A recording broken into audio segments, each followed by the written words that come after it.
اور ایک تیسرا طبقہ ہے، وہ تیسرا طبقہ جو ہے تھوڑا تکلیف دہ ہے، اور اسے مذہب سے بھی اختلاف ہے، مذہب سے بھی اسے عداوت ہے، مذہب بھی اسے پسند نہیں، مذہب کی مخالفت بھی کرتا ہے۔ اس طبقے کو ہم دہریت کے نام سے جانتے ہیں، ایتھیزم کے نام سے جانتے ہیں۔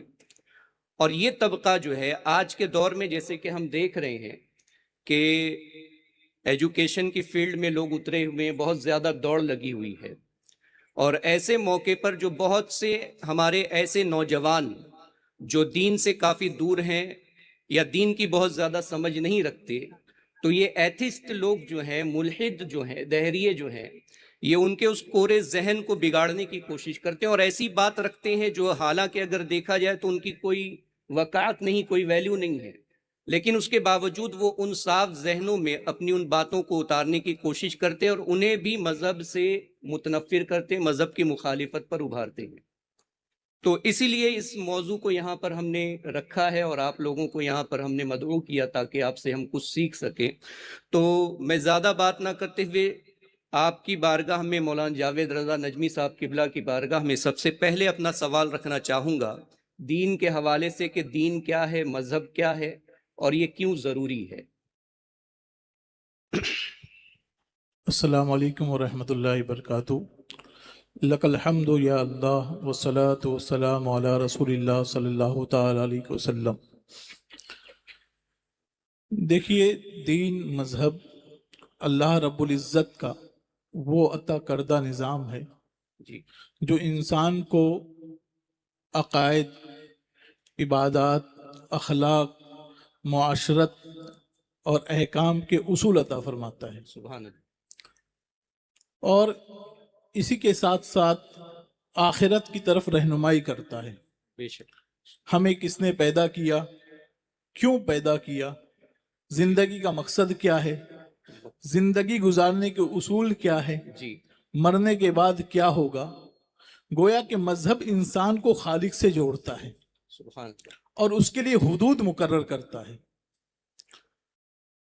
آپ دیکھیں، کوئی انسان ایسا نہیں ہے کہ بچپنے سے لے کے موت تک وہ زندگی کا ایک لمحہ بھی بغیر کسی ڈسپلن یا قاعدے کے گزار سکے۔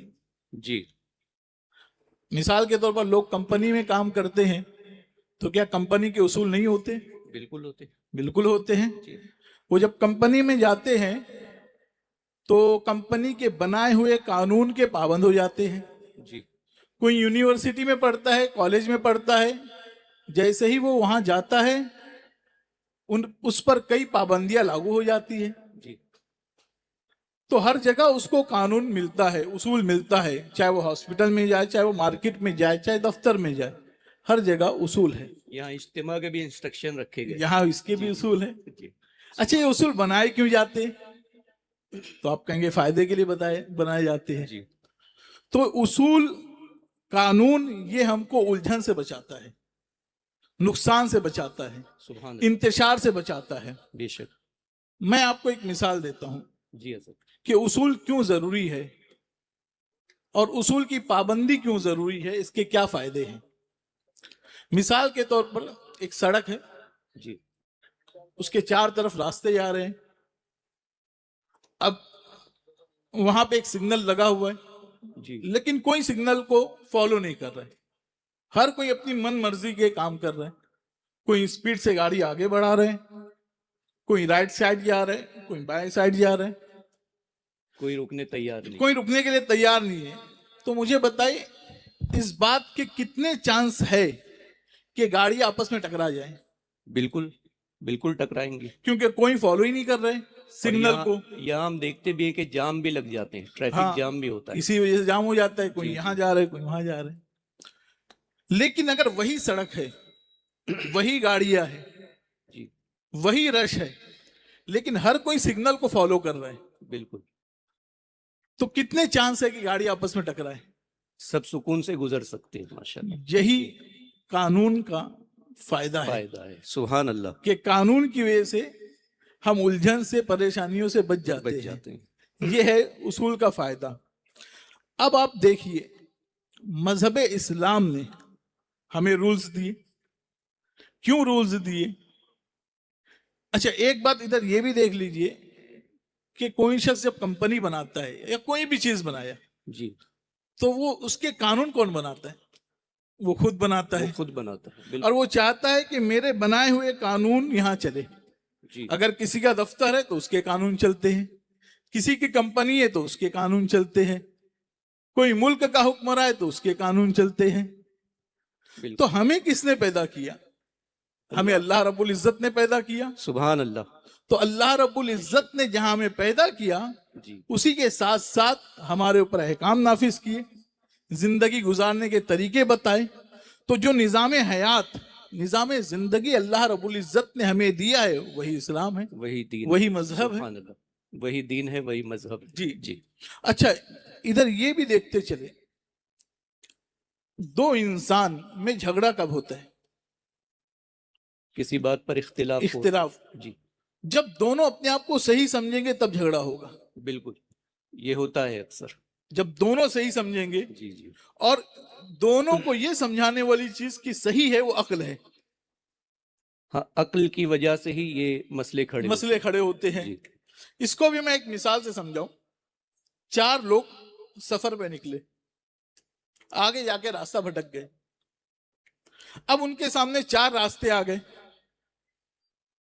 ایک صاحب کہہ رہے کہ ہم سیدھا جائیں گے تو منزل پر پہنچ جائیں گے, جی ایک صاحب کہہ رہے کہ رائٹ ٹرن لیں گے تو منزل پہ پہنچ جائیں گے, ایک صاحب کہہ رہے بائیں جائیں گے تو منزل پہ پہنچ جائیں گے, ایک صاحب کہہ رہے مجھے نہیں معلوم.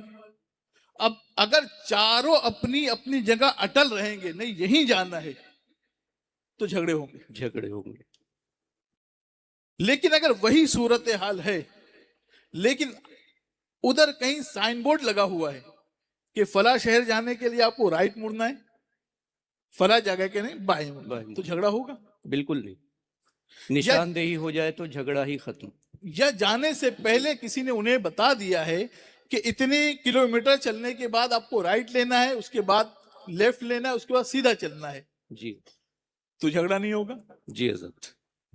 تو آپ مجھے بتائیے جب دو انسان کسی اصول پر متفق نہیں ہو پا رہے ہیں تو پوری کائنات کسی اصول پر کیسے متفق ہو سکے گی؟ اللہ اللہ. دو ذہن جب کسی اصول پر متفق نہیں ہو سکتے, یہاں تو اربوں کی تعداد میں لوگ اربوں کی ہیں. تعداد میں ہے. جی جب 2 لوگوں کے آپس کے جھگڑے کے لیے ہمیں تیسرے کی ضرورت پڑتی ہے کہ وہ صلح کرا دے تو کائنات کے بڑے بڑے سوالوں کے جواب کون دے گا؟ کون دے گا؟ اللہ کیا وہ عقل جواب دے گی جو 4 راستوں میں سے ایک صحیح راستے کا انتخاب نہیں کر سکتی؟ اللہ اللہ. تو پتہ چلا انسان کے لیے احکام کا ہونا ضروری ہے. جی تو اللہ رب العزت نے جب انسان کو اتارا تو اس کے ساتھ ساتھ نظام کو بھی اتار دیا. سبحان اللہ. یعنی اللہ نے انسان کو یوں ہی نہیں چھوڑ دیا, جی ایک نظام اس کے لیے متعین کیا ہے تاکہ وہ اس کے مطابق زندگی گزارے. بالکل. مذہب کیوں ضروری ہے؟ مذہب اس لیے ضروری ہے کہ مذہب انسان کو زندگی کا مقصد بتاتا ہے کہ سبحان تمہاری زندگی کا مقصد کیا ہے, اور کیسے جینا ہے. کیسے جینا ہے. مذہب اس لیے ضروری ہے کہ مذہب انسان کو اخلاق عطا کرتا ہے. اگر مذہب نہیں ہوگا تو اخلاق ذاتی فائدے کے طور پر بدلتے رہیں گے. جی اور چاہے جتنا دنیا ترقی کر لے لیکن انسان کو انسان بنانے والی چیز صرف مذہب دے سکتا ہے. سبحان اللہ. آپ دیکھیں آج دنیا کے پاس تکبر کا علاج نہیں ہے, جی حسد کا علاج نہیں ہے, لالچ کا علاج نہیں ہے, بغض کا علاج نہیں ہے. اس کا علاج اگر آپ کو کہیں ملے گا تو صرف مذہب میں ملے گا. مذہب میں ملے گا. سبحان مذہب انسان کو روحانی سکون عطا کرتا ہے.